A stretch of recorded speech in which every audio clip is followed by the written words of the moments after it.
Jake Morrison stood at the observation window of Zenith Prime Station and watched ships from 100 different worlds dock at the massive structure. He had seen many strange things since leaving Earth 6 months ago, but nothing prepared him for this moment.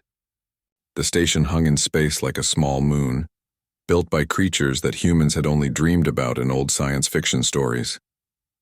Now those dreams were real, and Jake was here to prove that humanity deserved a place among the stars. He turned away from the window as Kate Sullivan walked into the waiting area.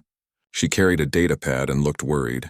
Kate was the smartest person Jake had ever met, a xenobiologist who had spent years studying alien life from the few contacts Earth had made. She was also his closest friend on this mission, and he could always tell when something bothered her.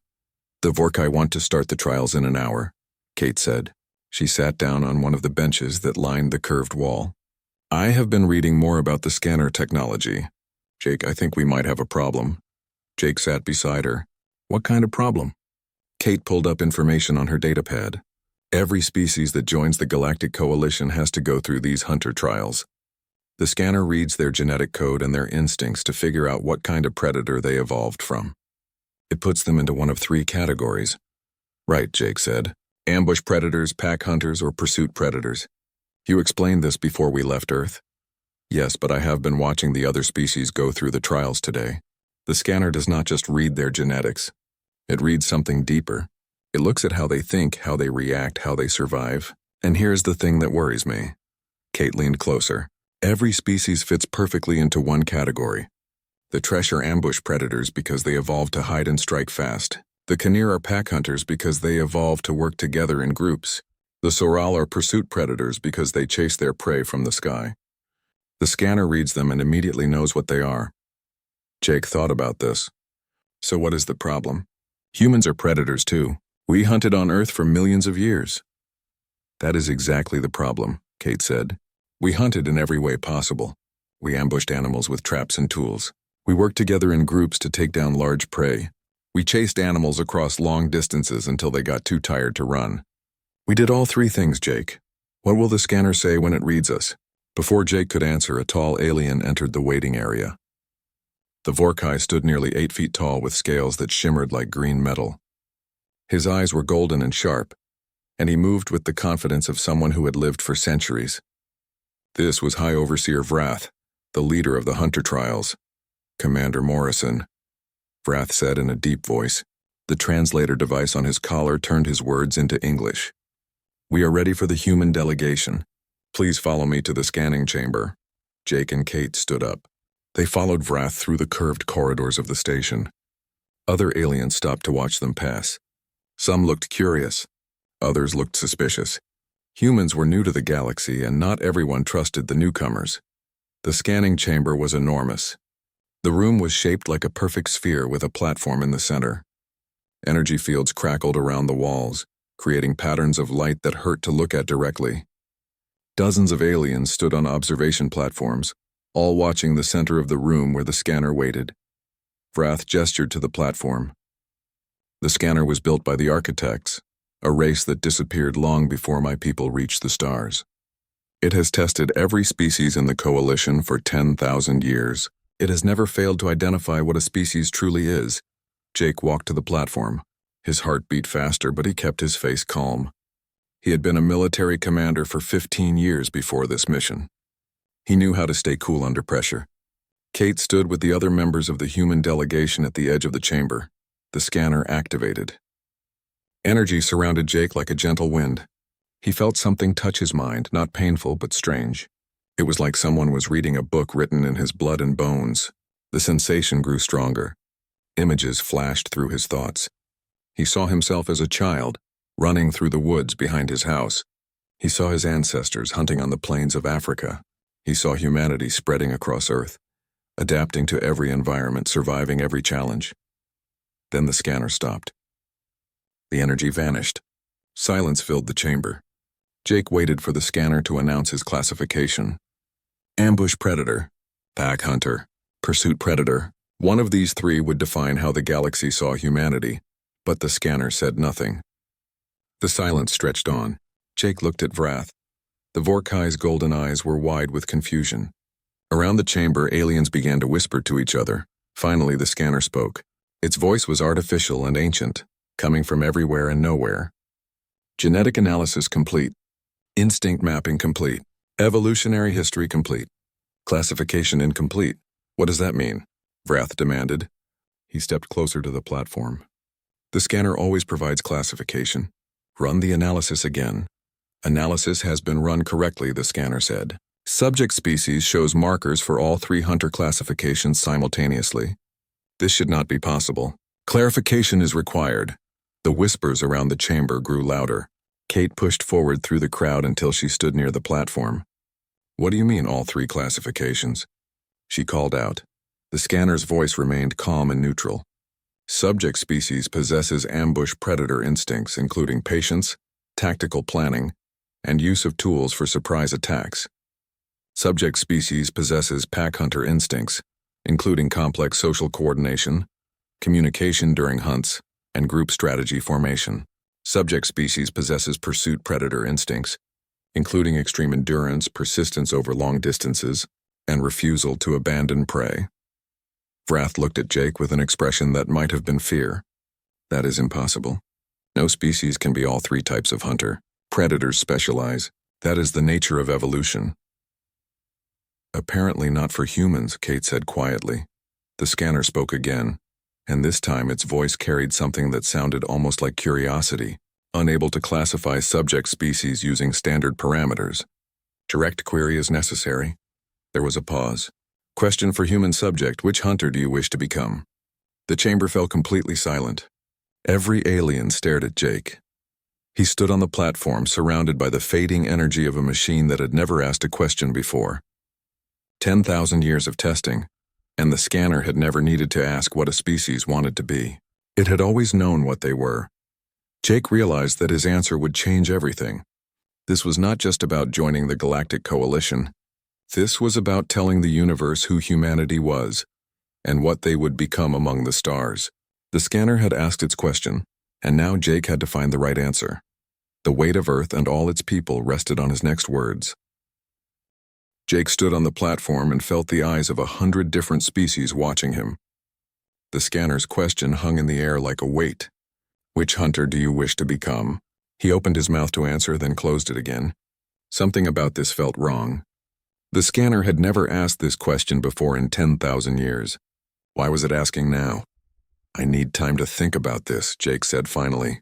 His voice echoed in the massive chamber. Vrath stepped forward quickly. That is not how the trials work, Commander Morrison.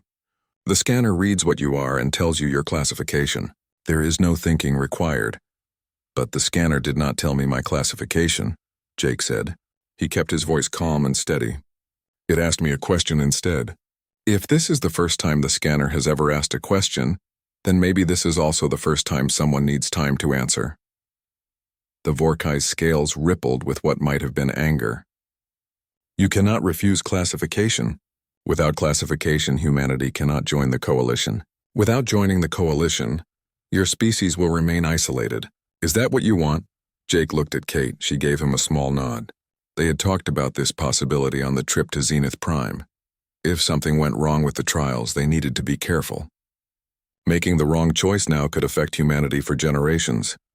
I am not refusing classification, Jake said. I am asking for time to understand what the scanner is really asking me. One day, that is all I need. Vrath turned to the other Vorkai observers. They spoke in their own language, harsh sounds that the translators could not process. Finally, Vrath turned back to Jake. You have until this time tomorrow. But understand this, human. The scanner has identified something unusual about your species. That makes you either very valuable or very dangerous. The coalition needs to know which one you are. Jake stepped down from the platform. His legs felt weak, but he did not let it show. Kate met him at the edge of the chamber and they walked out together. The other members of the human delegation followed close behind. No one spoke until they were back in their assigned quarters on the station. The quarters were designed for humans, which meant the furniture was the right size and the gravity felt normal. Ben Carter was the first to speak. He was a military strategist, someone who had planned battles and operations for the Earth Defense Force. That was unexpected, he said. What are you going to tell the scanner tomorrow? I do not know yet, Jake admitted. He sat down heavily in a chair. Kate, you said every species fits perfectly into one category. Why do humans not fit? Kate pulled up her datapad and started showing images. Look at Earth's predators. Lions are pack hunters. They work together to take down prey. Leopards are ambush predators. They hide in trees and drop on their prey. Wolves chase prey over long distances until the prey gets tired. Each predator has a specialty. But humans hunted differently, said Laura Price. She was the survival expert on the team, someone who had spent years studying how ancient humans lived. Our ancestors used every hunting method they could think of. They dug pits to trap animals. They threw spears from hiding. They worked in groups to surround prey. They chased animals for days across the plains until the animals collapsed from exhaustion. Exactly, Kate said. Humans never specialized. We used whatever method worked best for the situation. That is what the scanner found. We have the instincts and the genetic markers for all three hunter types. The scanner cannot classify us because we are not just one thing. Alex Hughes leaned forward. He was a medical doctor and also studied human evolution. So the scanner wants to know which type of hunter we identify with most. It needs us to choose because it cannot figure out what we are on its own. That is what I think, Kate said. But here is the problem. Whichever answer Jake gives tomorrow will define how the galaxy sees humanity. If he says we are pack hunters, they will expect us to work in groups but not alone. If he says we are pursuit predators, they will expect endurance but not strategy. If he says we are ambush predators, they will expect cunning but not cooperation. Jake rubbed his face with both hands. So no matter what I choose, I am putting humanity in a box. Yes, Kate said. And humans do not fit in boxes very well. They spent the next few hours debating. Ben wanted to choose pack hunters because he believed humanity's greatest strength was working together. Laura argued for pursuit predators because humans had survived on Earth by being too stubborn to give up. Alex thought ambush predators made sense because humans use their intelligence to outsmart stronger opponents. Kate listened to all of them and then pulled up more information on her datapad. I want to show you something, she said. This is from our own history. Humans hunted woolly mammoths in the Ice Age. These were huge animals, much bigger and stronger than humans. So how did we hunt them? She showed images of ancient hunting sites that archaeologists had found. We used all three methods at once. Groups of hunters would work together to drive the mammoth toward a cliff. That is pack hunting. Other hunters would hide along the path and throw spears at the mammoth as it ran past. That is ambush hunting. Then the hunters would follow the wounded mammoth for hours or even days until it got too weak to fight back. That is pursuit hunting. We did not choose one method. We used all three because that is what it took to survive. The room fell quiet. Jake stared at the images on the datapad. He thought about his own childhood, learning to hunt deer with his father in the mountains. They had tracked the deer quietly through the forest. They had waited in positions downwind where the deer could not smell them. They had worked with other hunters to push the deer toward their position. They had followed wounded deer for miles to make sure the animal did not suffer. His father had never told him that these were three different types of hunting. To his father, it was all just hunting. The scanner asked which hunter I wished to become, Jake said slowly. But that is the wrong question. Humans did not become apex predators on Earth by choosing one way to hunt. We became apex predators by refusing to limit ourselves to one way. So what are you going to tell the scanner tomorrow? Ben asked. Jake stood up and walked to the window. Outside, he could see Earth in the distance, a small blue dot among the stars. I am going to tell the scanner the truth. Humans are not pack hunters or pursuit predators or ambush predators. We are adaptive predators. We use whatever hunting method the situation requires. That is what makes us human. The scanner might not accept that answer, Laura warned. It has been classifying species for 10,000 years using three categories. It might not be programmed to understand a fourth option. Then maybe it is time for the galaxy to learn something new, Jake said. The Vorkai said the scanner identified something unusual about humanity. Something that makes us either valuable or dangerous. I think the truth is that we are both. And the galaxy needs to know that before they decide whether to accept us or not. Kate smiled. That is a good answer. But are you ready for what happens next? If you tell them that humans do not fit into their system, some species are going to be afraid of us. Some species are already afraid of us, Jake said. Did you see how they looked at us in the scanning chamber? They know something is different about humans. Tomorrow I am going to tell them exactly what that difference is. They spent the rest of the evening preparing. Kate gathered data about human evolution and hunting methods. Ben analyzed how the coalition might react to Jake's answer. Laura and Alex worked on presentation materials in case the Vorkai asked for proof. Jake reviewed everything and thought about how to explain humanity to creatures who had never met anything like them before. When morning came, Jake felt ready. He had his answer. Now he just needed the courage to say it in front of the entire Galactic Coalition.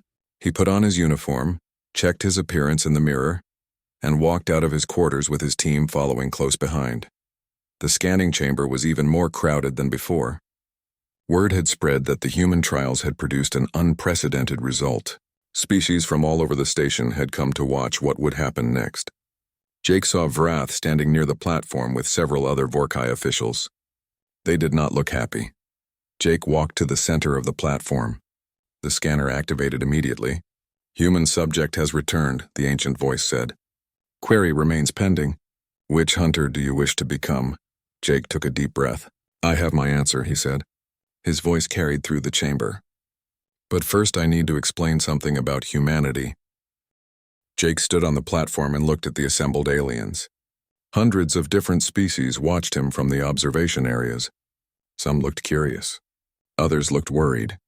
He could feel the tension in the air. Whatever he said next would change how the galaxy saw humanity forever. "The scanner asked me which hunter I wished to become," Jake began. "But that question assumes something about humans that is not true. It assumes we need to choose a specialty. It assumes we evolved to hunt in one particular way. But humans did not evolve that way." Vrath moved closer to the platform.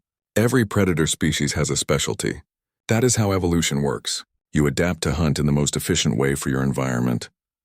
"That is true for most predators," Jake said. "But humans evolved differently. We did not adapt to one environment. We adapted to every environment. Humans lived in frozen wastelands where the temperature could kill you in minutes. We lived in deserts where water was almost impossible to find. We lived in jungles, on mountains, near oceans, and grasslands. We survived everywhere because we learned to hunt everywhere." Kate stepped forward and activated a holographic display. Images from Earth appeared in the air above the platform. "This is Africa, where humans first evolved," she said. "Early humans were not the strongest predators. Lions were stronger. Leopards were faster. Hyenas had better teeth and claws. Humans survived because they learned to use every hunting method they could discover." The hologram showed ancient humans tracking animals across vast plains. "Humans would follow prey for days," Kate continued. "The prey would run away, but humans would keep following. Not fast, but steady, never stopping. The prey would rest, eat, sleep, but humans would still be coming. Eventually, the prey would collapse from exhaustion and humans would finish the hunt. That is pursuit predator behavior." The image changed to show humans hiding near a waterhole. "But humans also learned to ambush," Kate said. "They would find places where animals had to come for water or food. They would hide and wait, sometimes for hours, sometimes for days. When the prey came close, humans would strike with spears and rocks. That is ambush predator behavior." The final image showed a group of humans surrounding a large mammoth. "And humans worked together in groups," Kate said. "They communicated with complex language. They planned strategies. They coordinated their attacks. Some would distract the prey while others attacked from different angles. That is pack hunter behavior." Vrath stared at the images. "So humans used all three methods. But surely your species preferred one method over the others." "No," Jake said firmly. "That is what makes humans different. We did not prefer one method. We used whatever method worked best for each situation. If we were hunting small, fast animals, we ambushed them. If we were hunting large, dangerous animals, we worked in packs. If we were hunting animals that could run faster than us, we chased them until they got too tired. We adapted our hunting style to match our prey," a Tresh observer called out from the crowd. "But the scanner found all three sets of instincts in your genetics. That should be impossible. Specialization is more efficient than being average at multiple things." Alex Hughes stepped forward to answer. "Humans are not average at any of the three hunting methods. We are excellent at all of them. Our endurance for pursuit hunting is better than almost any other species on Earth. We can run for hours without stopping. Our ability to work in coordinated groups is extremely sophisticated. We have complex language and can share detailed plans. Our patience for ambush hunting is remarkable. Humans can stay perfectly still for hours waiting for the right moment. But why? Another alien asked. Why did humans not specialize like every other predator? Laura Price answered this time. Because humans were prey before we were predators. Many animals hunted early humans. We were not strong enough to fight them directly. So we had to be smarter. We had to use every advantage we could find. We made tools to compensate for our weak teeth and claws. We worked together to protect each other. We used our intelligence to predict where prey would go and set traps. We developed endurance so we could escape from predators that were faster but got tired quickly. Jake watched the aliens process this information. He could see understanding beginning to dawn on some faces. Others still looked confused or concerned. The scanner asked which hunter I wish to become, he said again. But I cannot answer that question the way the scanner expects. Humans do not wish to become one type of hunter. We already are all types of hunters. That is not a choice we made. That is what we evolved to be. The chamber fell silent. The scanner's energy pulsed around Jake. He could feel it processing what he had said. Finally, the ancient voice spoke again. Clarification acknowledged. Subject species does not select hunting specialization. Subject species employs all hunting specializations simultaneously based on situational requirements.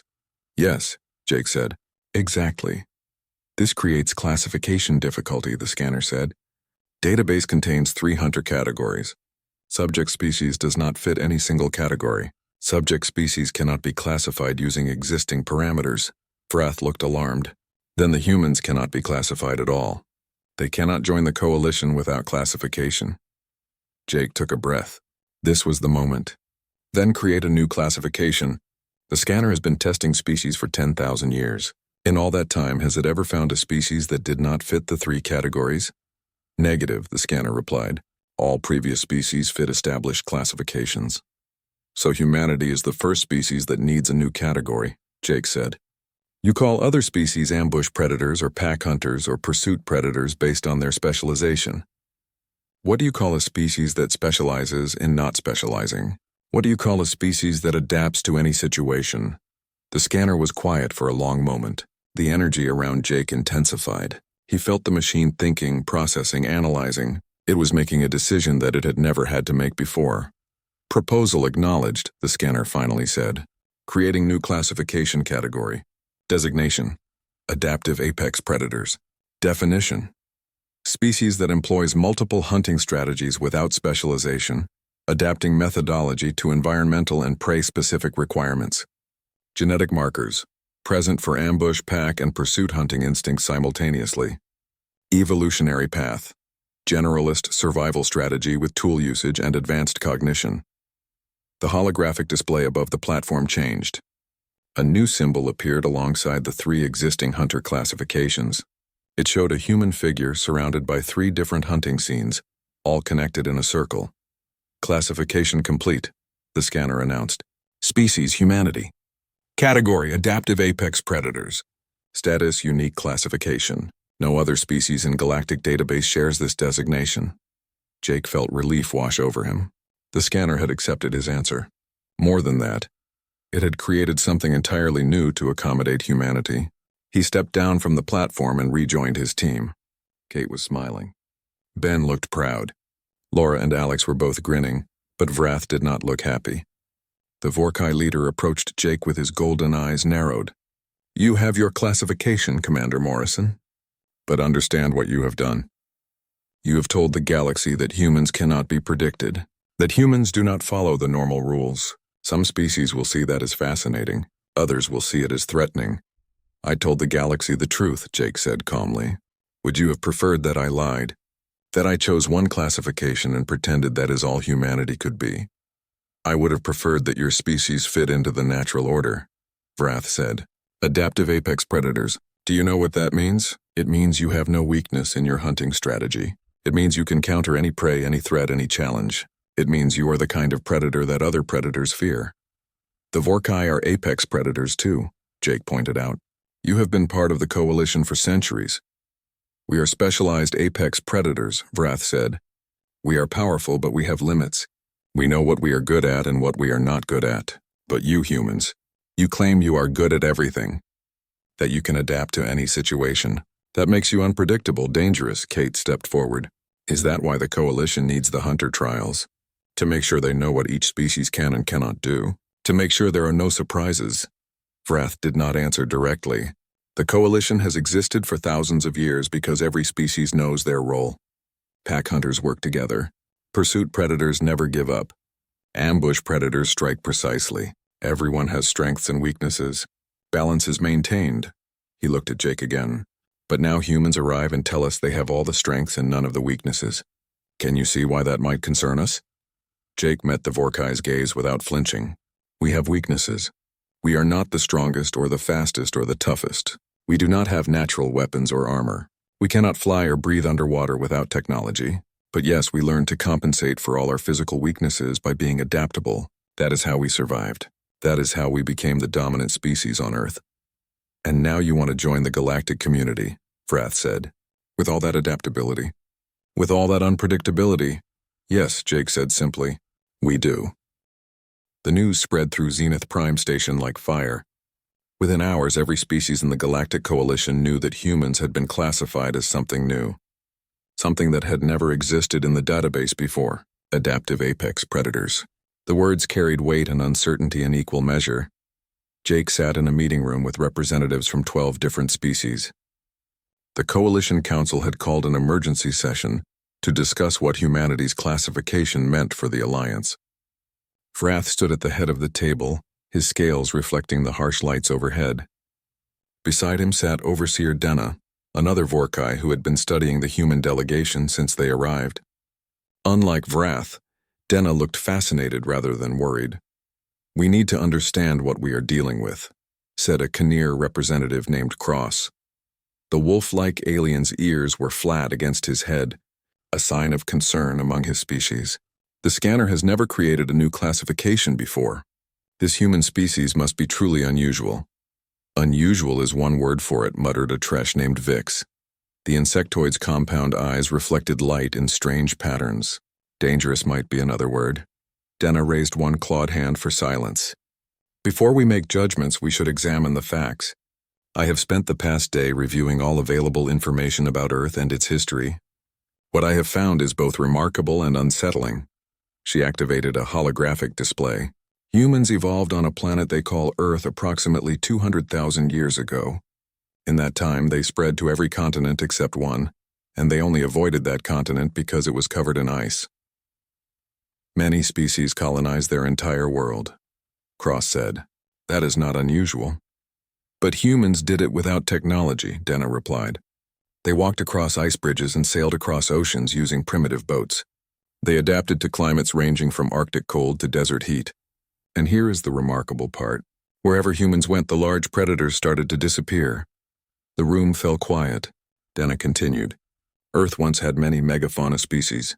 Giant bears, enormous cats, massive reptiles, creatures that were far larger and more powerful than humans. But within a few thousand years of humans arriving in each new region, these megafauna began going extinct. You are saying humans hunted them all, Vrath said slowly. Not just hunted them, Denna said. Humans systematically eliminated every large predator that competed with them for resources. And they did it with stone tools and primitive weapons. They did it by being more patient, more coordinated, and more persistent than anything else on their planet. Kate spoke up from where she sat with the human delegation. That is not entirely accurate. Humans did hunt many species to extinction, but climate change also played a role. We are not proud of what our ancestors did. We made mistakes. Mistakes, Vix repeated. The word came out sharp and cutting. You drove dozens of species extinct and call it mistakes. Yes, Kate said firmly. Mistakes that we learned from.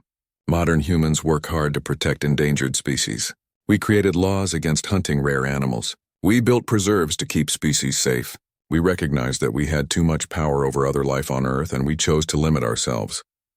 After you had already eliminated most of your competition, Vix pointed out. Jake leaned forward. We are not here to defend everything humanity has done. Our history has dark parts, just like every species. But we are here because we want to be part of something larger than ourselves. We want to learn from other species and contribute to the coalition. Denna made a gesture that might have been agreement. I believe you, Commander Morrison. But you must understand our concern. Humans are apex predators who learn to dominate their entire planet. Now you want to join a galactic community with thousands of inhabited worlds. Some members of the coalition worry about what that might mean. What exactly do they worry about? Ben asked. He had been quiet until now, listening and analyzing. Do they think humans will try to take over the galaxy? Some fear that, yes, Denna admitted. But I have a different concern. May I share what I have learned about human warfare? Jake tensed. He had hoped this subject would not come up so soon. Go ahead. Denna brought up new images. They showed battles from Earth's history, ancient armies clashing with swords and spears, medieval sieges of castles, modern wars with tanks and aircraft. Human military history is extensive and brutal. What disturbs me is not the violence itself. All species have violent histories. What disturbs me is the variety of your tactics. She pointed to different images. In this battle, human armies used ambush tactics, hiding forces in forests and striking without warning. In this battle, they used pursuit tactics, chasing enemy forces for hundreds of miles until they could not run anymore. In this battle, they used coordinated pack tactics, with different units working together in complex patterns. And in many battles, humans used all three tactical approaches at the same time. Cross studied the images carefully. This is unusual. Cannier military doctrine is based on pack coordination. We train our soldiers to work together as units. But we do not train them to ambush or pursue individually. That would conflict with pack cohesion. Exactly, Denna said. Each species in the coalition has military tactics that match their hunting classification. We are consistent, predictable in our own way. But humans, your military seem to have no single doctrine. You use whatever tactics the situation demands. Laura spoke up. That is true. Human military history shows constant adaptation. When our enemies learned to defend against one type of attack, we changed our approach. When they built walls, we learned to break them or go around them. When they made armor, we made weapons that could pierce it. We never stopped adapting. And that is what concerns the coalition, Vrath said. He had been quiet, letting Denna present her findings. Now he stood and addressed the room directly. The hunter trials exist for a reason. They tell us what each species is capable of. When we fight alongside the Cannier, we know they will excel at coordinated group tactics.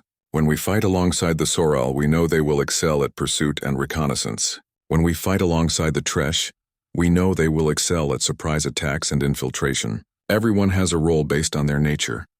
He turned to look at Jake. But what is humanity's role? You claim to be good at everything. You claim to adapt to any situation. How do we plan strategies when we cannot predict what you will do? How do we coordinate with allies who might change their entire approach in the middle of a battle? Jake stood to face Vrath. You make it sound like adaptability is a weakness. On Earth, we learned that the species who could not adapt went extinct.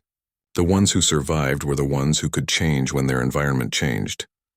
The Galactic Coalition is not your Earth, Vrath said. We have maintained peace and order for thousands of years by understanding each species' strengths and limitations. Your presence disrupts that understanding. Maybe that understanding needs to be disrupted, Kate said. She stood beside Jake. With respect, Overseer Vrath, your system is built on the assumption that every species will fit into one of three categories. But we have proven that assumption is wrong. Humans exist. We are here. And we do not fit your categories. You can either accept that and work with us, or you can reject us and lose whatever benefits our adaptability might provide. Benefits, Vic said with what sounded like scorn. What benefits could your unpredictability provide? Before anyone could answer, alarms began blaring throughout the station. Red lights flashed in the corridors outside. The holographic display changed to show a tactical map of the surrounding space. Dozens of red marks appeared at the edge of the system, moving inward fast. Vrath's expression changed from concern to something harder. The Devourers. They are attacking 3 days ahead of schedule. He looked at the other coalition representatives. We need to mobilize the defense fleet immediately. Who are the Devourers? Jake asked. The name sounded ominous. Denna answered quickly. A hive mind species that has been attacking coalition colonies for 30 years. They consume everything in their path. Biological matter, technology, even entire atmospheres. They are the reason we need warriors. The reason the hunter trials matter. We need to know what each species can do so we can coordinate our defenses. The tactical display showed the defense fleet moving to intercept the Devourers. Jake studied the formation and saw something that bothered him. Your ships are arranged in 3 distinct groups, he observed. Let me guess. Pack hunter species in close formation. Pursuit predator species spread out for reconnaissance. Ambush predator species holding back for surprise attacks. That is correct, Vrath said. Each group fights according to their nature. And the Devourers know this, Jake said. It was not a question. They have been fighting the Coalition for 30 years. They know exactly how you will respond to any attack. Vrath's silence was answer enough. Jake looked at his team.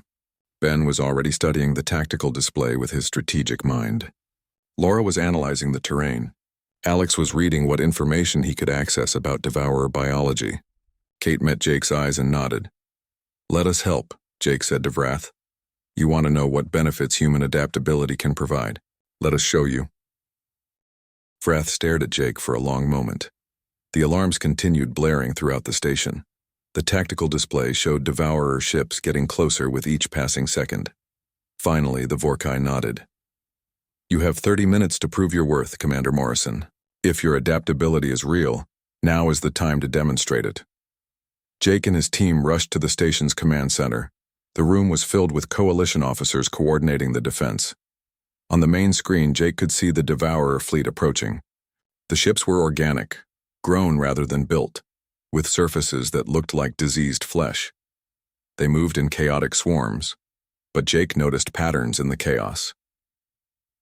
Ben stood beside him and studied the enemy formation. They are testing your defenses, he said to the Canir fleet commander. Those forward ships are sacrificial. They want to see how you respond before committing their main force. The Canir officer, whose name was Drake, looked skeptical. We know Devourer tactics. They swarm and overwhelm through numbers. That is what they want you to think, Ben said. He pointed to the display. Look at the timing. The forward ships are arriving in 3 waves.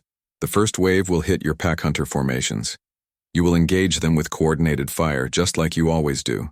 The second wave will target your pursuit predator scouts. The third wave will force your ambush ships to reveal their positions.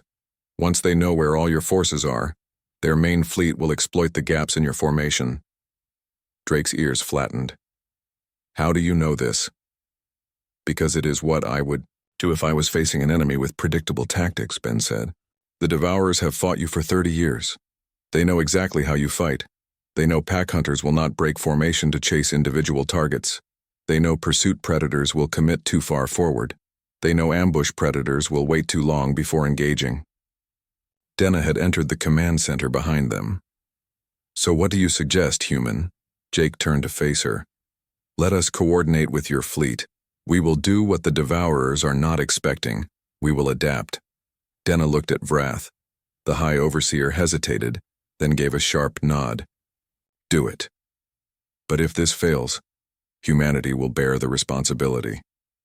Jake activated his communicator and contacted the human ship that had brought them to Zenith Prime. Captain Briggs, I need you to coordinate with the Coalition fleet. Follow my team's instructions exactly. Over the next 20 minutes, Jake and his team worked at a speed that amazed the Coalition officers. Ben analyzed the Devourer attack patterns and started repositioning Coalition ships. Laura studied the terrain around the station, identifying defensive positions that the Coalition had overlooked. Alex examined Devourer biology reports and found potential weaknesses. Kate coordinated communications between different species, translating not just language, but tactical concepts. Move the Canir pack hunter formations here and here, Ben instructed, highlighting positions on the tactical map. But break them into smaller groups, 3 ships per unit instead of 12. Drake protested immediately. That violates pack hunting doctrine. We fight as cohesive groups. On your world, yes, Ben said patiently. But in space combat, large formations are easy targets. Smaller groups can coordinate just as well but are harder to hit. You are still pack hunting. You are just adapting the pack size to the environment. Reluctantly, Drake gave the orders. The Canir ships reorganized into smaller, more flexible units. Laura spoke to the Sorrel pursuit squadrons. Your ships are fast and you excel at chasing targets, but instead of chasing the Devourers, I want you to draw them into specific kill zones, make them chase you, Use your speed to lead them where we want them. The Sorrel commander chirped in confusion. We are pursuit predators. We do the chasing. You are still pursuing, Laura explained. You are just pursuing a different goal.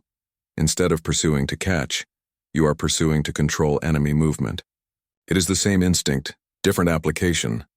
Alex contacted the Tresh ambush forces. Your ships are waiting in stealth positions around the station. Perfect. But instead of waiting for the enemy to come to you, I want you to move to new positions after the Devourers pass. Hit them from behind after they think they have found all your ambush points. The Tresh officer clicked mandibles thoughtfully. Ambush predators do not move after choosing a position. We wait. But you are not hunting prey that walks the same path every day, Alex said. You are hunting prey that learns and adapts. So you need to ambush them twice. Once from where they expect you, once from where they do not. The Devourer fleet reached firing range. The first wave of organic ships launched forward. The Coalition forces engaged exactly as Ben had predicted they would. But then something changed. The smaller Kinnear pack units could maneuver faster than expected. When Devourer ships tried to swarm one unit, neighboring units converged to support, then scattered again before the enemy could concentrate fire. The Sorrel pursuit squadrons did not chase the Devourers head-on. Instead, they led enemy ships through carefully planned paths. Devourer vessels followed, thinking they were catching fleeing prey. But the paths led directly into concentrated fire from Kinnear units waiting at precise angles. The Tresh ambush ships struck from their hidden positions, destroying several Devourer vessels. Then, while the Devourers searched for the ambush positions, the Tresh ships moved. They repositioned behind the Devourer formation and struck again. The enemy fleet, expecting ambush predators to remain stationary, had no defense prepared for a second attack from a different direction. Jake watched the battle unfold on the tactical display. The main Devourer fleet is hesitating, he noted. They are confused. Their predictions about coalition tactics are failing. This is where we add one more element, Ben said. He contacted Captain Briggs. Take the human ship directly toward the Devourer command cluster. Full speed. That is suicide, Drake protested. One ship against their command fleet. Trust me, Jake said. He watched as the human ship accelerated toward the enemy. Devourers are hive-minded. They expect threats to come from the organized coalition fleet using standard tactics. They do. Not know what to make of a single ship charging directly at their command structure. The human ship raced forward. Devourer vessels moved to intercept, but the ship did not slow down or change course. It drove straight through their formation like a spear. Coalition forces used this distraction to reposition again. Kinnear units hit the Devourers from one side. Sorrel squadrons struck from above. Tresh ambush ships appeared from below. The Devourer fleet tried to adapt, but every time they adjusted to one threat, another appeared from an unexpected direction. They were fighting an enemy that refused to follow predictable patterns. An enemy that coordinated like pack hunters, maneuvered like pursuit predators, and struck from hiding like ambush predators, all at the same time. After an hour of fighting, the Devourer fleet retreated. They had lost nearly 40% of their ships while coalition losses were minimal. The command center erupted in celebration. Coalition officers from different species exchanged excited communications. This was the first time in years that they had achieved such a decisive victory against the Devourers. Wrath approached Jake slowly. The Vorkai's expression was unreadable. You changed how our entire fleet fights in less than 30 minutes. You made pack hunters break formation. You made pursuit predators lead instead of chase. You made ambush predators move from their hiding spots. You violated every principle of specialized hunting tactics. No, Jake said quietly. We taught your forces to apply their hunting instincts in new ways. The Kinnear were still pack hunting, just with smaller packs. The Sorrel were still pursuing, just pursuing different objectives. The Tresh were still ambushing, just from multiple positions. We did not change what they are, we changed how they think about what they are. Denna moved closer. And that is what makes humans dangerous, she said. Not that you are strong or fast or powerful, but that you see possibilities others miss. You see a system that has existed for thousands of years and immediately find ways to improve it. Kate joined the conversation. Is that really so dangerous? We helped you win a battle today. We can help you win the war against the Devourers. Yes, Vrath admitted, and that is exactly the problem. In one day, humans have made themselves essential to our survival. We need your adaptability now. We cannot fight the Devourers effectively without your tactical insights. You have made the coalition dependent on your species. Is that not what alliances are supposed to do? Jake asked. Make species dependent on each other. Make them stronger together than they are apart. Vrath was quiet for a long time. Finally, he made a gesture of acceptance. The Coalition Council will vote on humanity's admission tomorrow. After what you demonstrated today, I believe you will be accepted. But understand this, Commander Morrison. The galaxy will be watching your species carefully. Adaptive apex predators are useful allies, but they are also the most dangerous thing to have as enemies. Then it is good that we want to be allies, Jake said. The next day, the Coalition Council voted unanimously to accept humanity. The scanner's new classification was entered into the Galactic database. Adaptive apex predators, a category created for one species alone. Humans were no longer isolated on their small blue world. They were part of something larger now. Part of a galactic community that spanned thousands of worlds and millions of species. Jake stood at the observation window and looked out at the stars. Kate joined him, holding 2 drinks from the station's commissary. What are you thinking about? She asked. About the scanner's question, Jake said. It asked which hunter I wished to become. I told it that humans are already all types of hunters, but I think there was a deeper question underneath that one. What question? The scanner wanted to know if humans would try to fit into the galaxy's existing structure, or if we would change it. By creating a new classification, by adapting coalition tactics, by refusing to specialize, we gave our answer. We are not here to fit in. We are here to be ourselves and help others be better versions of themselves. Kate smiled. That is very philosophical for a military commander. Jake laughed. Maybe, or maybe it is just the truth. The scanner asked which hunter we wished to become, but humans stopped wishing a long time ago. We started doing, and now the galaxy will see what happens when a species that never stops adapting joins the community of stars. Far below them, Earth turned slowly in space. The world where humans had learned to survive against impossible odds. The world where humans had learned to hunt, to adapt, to become apex predators through sheer determination. That world had sent its children to the stars, and the galaxy would never be quite the same again.